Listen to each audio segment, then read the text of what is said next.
ओम शांति। साकार मुरली 24 जून 2026। सुनते हैं पहले मुरली के मुख्य पॉइंट्स। योग में हम सिर्फ अपने स्वस्वरूप में स्थित हो सुख स्वरूप बन जाते हैं। गॉड इज ट्रुथ कहते हैं, तो ट्रुथ क्या चीज है? किसमें ट्रुथ? यह भी समझने की बात है। गॉड इज ट्रुथ का मतलब ही है कि गॉड ने ही आकर के सभी बातों की सच्चाई बताई है। सुनेंगे ईश्वरीय महावाक्यों को विस्तार से। इस कर्म क्षेत्र पर कर्म अनादि चीज है। तुम्हें कर्म छोड़ना नहीं है, लेकिन कर्म योगी बनना है। जगदम्बा माँ के स्मृति दिवस पर सुनाने के लिए उनके द्वारा उच्चारे हुए मधुर महावाक्य। यह सृष्टि कर्म का खेत है, जहाँ हर एक मनुष्य आत्मा अपना अपना पार्ट प्ले कर रही है। इसमें परमात्मा का भी पार्ट है, लेकिन वहाँ आत्माओं के सदृश जन्म मरण में नहीं आते हैं। जन्म मरण के चक्र में नहीं आते। आत्माओं के सदृश उनके कर्म का खाता उल्टा नहीं बनता है। वह कहते हैं, मैं तो सिर्फ तुम आत्माओं को लिबरेट करने आता हूँ, इसलिए मुझे लिबरेटर, बंधन से छुड़ाने वाला, गति सद्गति दाता कहते हैं। आत्मा पर माया का जो बंधन चढ़ा है, उसे उतार कर प्यार बनाते हैं और कहते हैं कि मेरा काम है आत्माओं को सर्व बंधनों से छुड़ा करके वापस ले जाना। तो सृष्टि के जो अनादि नियम और कायदे हैं, उन्हें भी समझना है। फिर इस मनुष्य सृष्टि की वृद्धि किस तरह से होती है?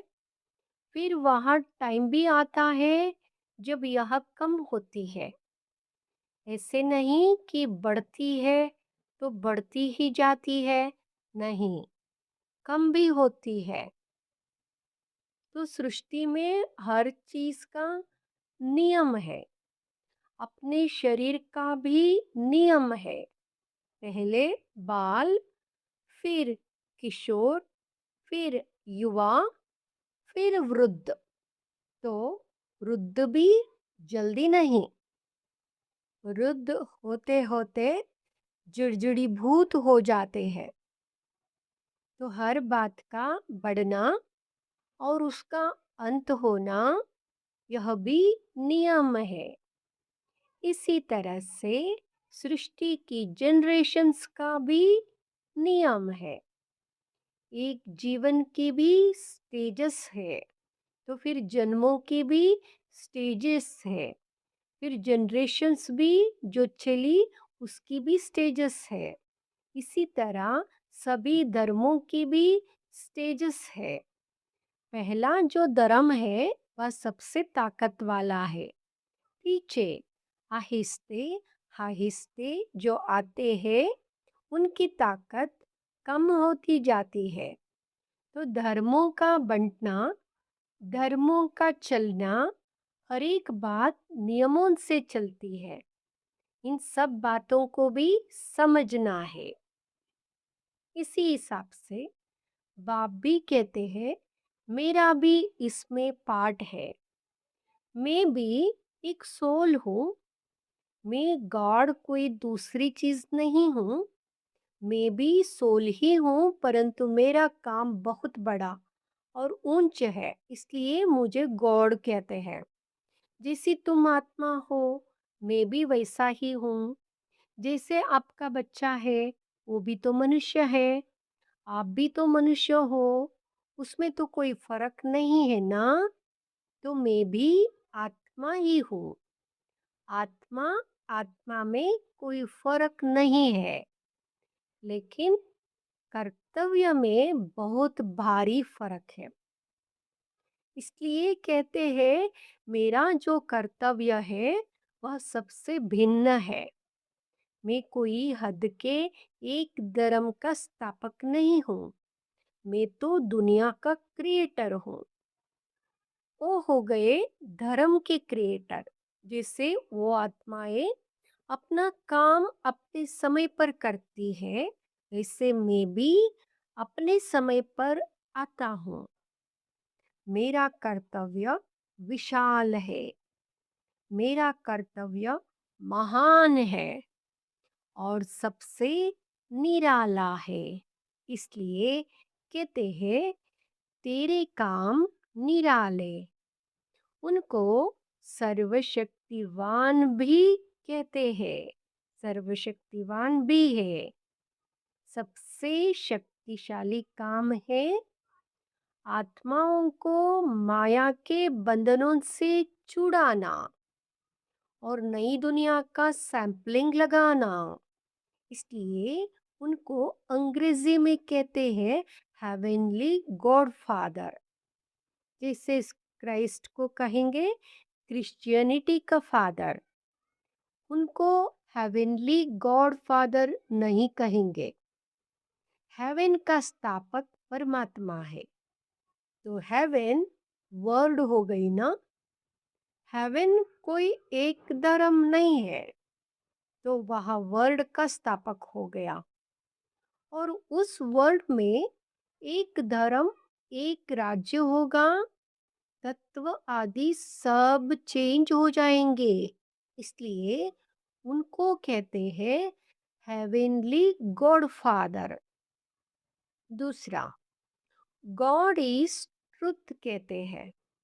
तो ट्रुथ क्या चीज है, किसमें ट्रुथ, यह भी समझने की बात है। कई समझते हैं कि जो सच बोलता है वही गॉड है। गॉड कोई और चीज नहीं है, बस सच बोलना चाहिए। परंतु नहीं, गॉड इज ट्रुथ का मतलब ही है कि गॉड ने ही आकर के सभी बातों की सच्चाई बताई है। गॉड इज ट्रुथ माना गॉड ही ट्रुथ बतलाता है, उसमें ही सच्चाई है। तब तो उनको नॉलेजफुल कहते हैं। Ocean of knowledge, ocean of bliss. God knows, ईश्वर जानता है, तो जरूर विशेष कुछ जानने की बात है ना। तो वह कौन सी जानकारी है। यह नहीं कि इसने चोरी की, गॉड नोस। भले वह जानता सब कुछ है, परंतु उसकी महिमा जो है ना, वह इसी पर है कि हमारी दुनिया जो नीचे गिरी है वह ऊंची कैसे चढ़े। इस चक्र की बातों को वह जानता है। इसलिए कहते गॉड नोस। तो परमात्मा की महिमा उस तरीके से आती है जो मनुष्य से भिन्न है, क्योंकि उनका जानना सबसे भिन्न है। मनुष्य का जानना हद है, कहते भी है मनुष्य अल्पज्ञ है। और परमात्मा के लिए कहते वह सर्वज्ञ है, जिसको अंग्रेजी में नॉलेजफुल कहते हैं, यानी सर्व का ज्ञाता अथवा जानने वाला है। तो जो सर्वज्ञ है वही ट्रुथ को जान सकता है। यथार्थ बातों की नॉलेज जिसके पास होगी जरूर वह सबको देगा ना। अगर खुद जाने, दूसरों को ना दे, तो उससे हमें क्या फायदा? जानने दो, परंतु नहीं, उसके जानकारी से हमें कोई फायदा मिला, तब तो हम उसकी क्वालिफिकेशंस गाते हैं, उसके पीछे पड़ते हैं। कभी कुछ भी होता है तो कहते हैं, हे भगवान, अब तू यह कर, केयर कर, रहम कर, मेरा दुख दूर कर। तो हम उससे मांगते हैं ना, उससे कुछ संबंध है, इसलिए उस तरीके से याद करते हैं जिसे उसने हमारे पर कोई एहसान किया है। अगर कभी किया ही नहीं होता तो हम क्यों उसके लिए माताकुटी करते? जब कोई मुसीबत के समय मदद करता है तो दिल में आता है कि इसने बड़ी मुसीबत के समय मुझे हेल्प की थी, समय पर मेरी रक्षा की थी। तो उसके प्रति दिल में प्रेम रहता है। तो परमात्मा के प्रति भी ऐसा ही प्रेम आता है कि उसने हमारी समय पर मदद की है। परंतु ऐसे नहीं कि कभी कोई मनुष्य का अच्छा हो गया तो कहे यह भगवान ने किया, बस भगवान ऐसा ही करता है। लेकिन उसका बड़ा काम है, वर्ल्ड का काम है, दुनिया के संबंध की बात है। बाकी ऐसे नहीं कि किसी को थोड़ा पैसा मिल गया, यह भगवान ने किया। यह तो हम भी अच्छे कर्म करते हैं तो उस कर्म का फल मिलता है, अच्छे बुरे कर्मों का हिसाब चलता है, उसका भी हम पाते हैं। लेकिन परमात्मा ने आकर के जो कर्म सिखाया, उसका जो फल है वह अलग है। अल्पकाल का सुख तो बुद्धि के आधार पर भी मिलता है, परंतु उसने जो नॉलेज दी उससे हम सदा सुख पाते हैं। तो परमात्मा का काम भिन्न हो गया ना, इसलिए कहते हैं कि मैं ही आकर के कर्म की जो यथार्थ नॉलेज है वो सिखाता हूँ, जिसको कहा है कर्मयोग श्रेष्ठ है। इसमें कर्म को, घर गृहस्थ को छोड़ने की बात नहीं है, सिर्फ तुम अपने कर्मों को पवित्र कैसे बनाओ उसकी नॉलेज मैं बतलाता हूँ। तो कर्म को पवित्र बनाना है, कर्म छोड़ना नहीं है। कर्म तो अनादि चीज है, यह कर्म क्षेत्र भी अनादि है। मनुष्य है तो कर्म भी है, परंतु उस कर्म को तुम श्रेष्ठ कैसे बनाओ, वहां आकर के समझाते हैं, सिखाते हैं, जिससे फिर तुम्हारे कर्म का खाता अकर्म रहता है। अकर्म का मतलब है कोई बुरा खाता नहीं बनता है। बाप कहते हैं, मैं इस छोटे से संगम युग में तुम्हारे देश, इस कॉर्पोरियल दुनिया में तुम्हारे लिए ही आया हूँ। तो कम से कम जितना टाइम है उतना टाइम तो कुछ हमारा ख्याल करो। बाबा के बने हो तो कम से कम इतना टाइम तो शुद्ध रहो, फिर तो तुम्हारी ऐसी प्रारब्ध बन जाएगी जो तुम्हें उस दुनिया में मेहनत नहीं करनी पड़ेगी। अभी थोड़ी मेहनत की बात है, थोड़ी मेहनत की बात है। अभी तुम कैसे भी करके, मर मिट करके भी पवित्र रहने की प्रतिज्ञा करो, अपनी दृढ़ता रखो, अपनी धारणाओं में रहने का पूरा प्रयत्न करो। बाप तुम्हें साफ साफ बतलाते हैं, तुम सिर्फ, तुम सिर्फ इतने थोड़े टाइम के लिए यह मेहनत करो। मैं तुम्हें और कोई मेहनत नहीं कराता हूँ। तुम्हें जितना मिलता है उसकी बेंट में कोई मेहनत ही नहीं है। ऐसे नहीं सिर्फ कहते रहो, ऐसे भी नहीं कहते रहो कि मैं यह करूँगा, वह करूँगा, दुनिया क्या कहेगी, वह क्या कहेंगे। अरे दुनिया क्या कहेगी, छोड़ दो इससे। अभी यहाँ दुनिया ही जाने वाली है। अब तो मौत सामने खड़ा है। तुम इतना लंबा चौड़ा जो बनाकर बैठे हो, ये सब वेस्टेज कर रहे हो। अभी बाप कहते हैं उस वेस्टेज को बचाओ। इस शरीर निर्वाह के लिए जितना चाहिए उतना भले करो। जितना तुम्हारा क्रिएशन के साथ हिसाब किताब है उतना करो। मैं कहाँ संभालूंगा, इसे तुमको ही संभालना है। जो जरूरी है वह तो तुमको फ्री करता हूँ, लेकिन अभी यह जो एक्स्ट्रा रच रहे हो उसके लिए मना करता हूँ। क्योंकि अभी अभी तो गिरना ही है। क्यों अपना फालतू समय गवा रहे हो? इन फालतू के झंझटों में ही तुम दुखी हुए हो। उन झंझटों से तुम कैसे छूटो, वही तो तुम्हें बतलाता हूँ। फिर भी बैठ करके अनेक बहाने लगाना, यह कहाँ की रीति है? फिर बाप भी कहते हैं कि देख लेना, अभी अगर मुझे सीधी अंगुली नहीं देते हो, हाथ नहीं देते हो, तो फिर मैं ऐसे नाक पकड़ के ले चलूंगा। नाक पकड़ेगा तो फिर दम घुटेगा, फिर दुख होगा, सजाएं खानी पड़ेंगी ना। इसलिए कहते हैं अभी हाथ में हाथ देकर सीधा चलने का टाइम आ गया है। अगर सीधी तरह से नहीं चलेंगे तो फिर मेरे हाथ में तुम्हारा नाक भी तो आएगा।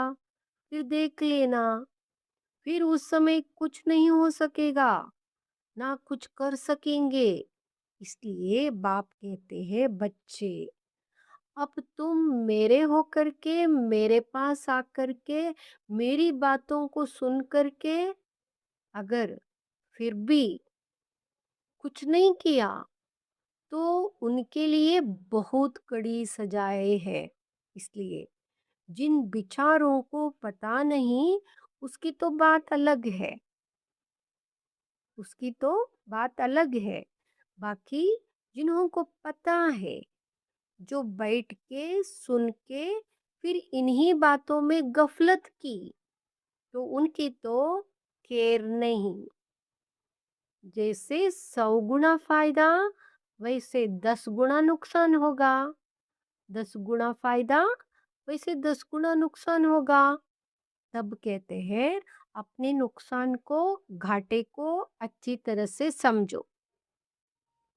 अच्छी तरह से कुछ तो अपनी बुद्धि खोलो। अभी बाप से बुद्धियोग लगाएंगे तो ताकत मिलेगी। तो इन सभी बातों को समझो, भूलो मत। अभी यह जो समय चल रहा है इसे पहचानो। जरा आंखें खोलो, बुद्धि खोलो और समय का पूरा फायदा लो। अपनी पूरी तकदीर जगाओ। कहते भी है कहते भी है जैसा संग वैसा रंग होता है। जैसा संग वैसा रंग होता है। इसलिए जिसमें अभी यह धारणा पूरी नहीं होगी तो माया के संग का रंग लग जाएगा। तब तो कहते हैं hear no evil, see no evil, talk no evil.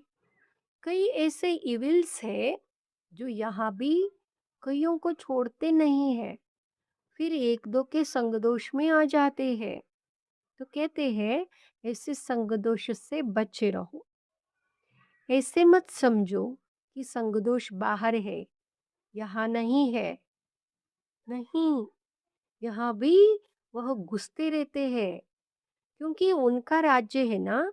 इसलिए बाप कहते हैं, इसलिए बाप कहते अच्छी तरह से कवच पहन कर रहो। कवच होगा तो उसकी गोली लगेगी नहीं।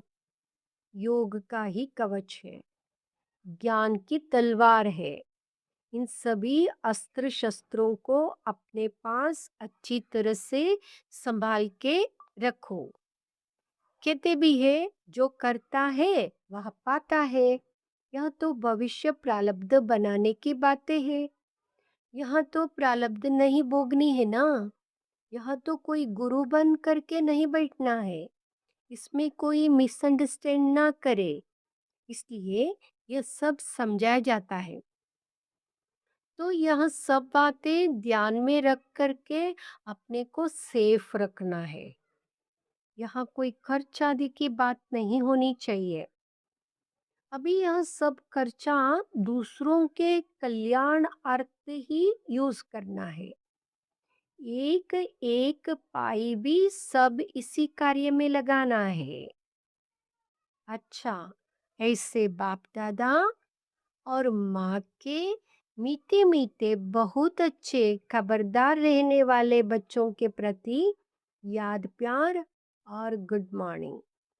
अच्छा, प्रश्न। मम्मा, हम चलते फिरते योग की ऊंची अवस्था में कैसे स्थित हो सकते हैं? उत्तर। वास्तव में अपने यहाँ लाइफ नेचुरल योग की हो जानी चाहिए, क्योंकि योग है निश्चय। तो हरदम निश्चय को कायम रख। प्रैक्टिकल वह स्वरूप बन जाना है। निश्चय रूप बन कर्मेंद्रियों से कर्म करो। बल स्थूल कर्मेंद्रिया कोई भी कार्य करती रहे, मगर खुद को उसी ही सुख स्वरूप अवस्था में लवलीन रहना है। आपका चेहरा सदा सुख स्वरूप रमणीक दिखाई दे। कोई भी अशुद्ध संकल्प विकल्प ना रहे। ईश्वरीय आनंद में आंतरिक मगन अवस्था में रहो। तो फिर कोई भी अशुद्ध संकल्प विकल्प की उत्पत्ति नहीं होगी। शुद्ध प्योर धरनी में जो भी संकल्प उत्पन्न होगा, वह लोक संग्रहपति अथवा अपनी उन्नति प्रति होगा। यह अति मीठी सुंदर अवस्था है, जो समय पर मदद करती है। ऐसे ईश्वरीय अलौकिक मीठी प्योर लाइफ बनाने का अब ही गोल्डन चांस तुम्हें मिला हुआ है।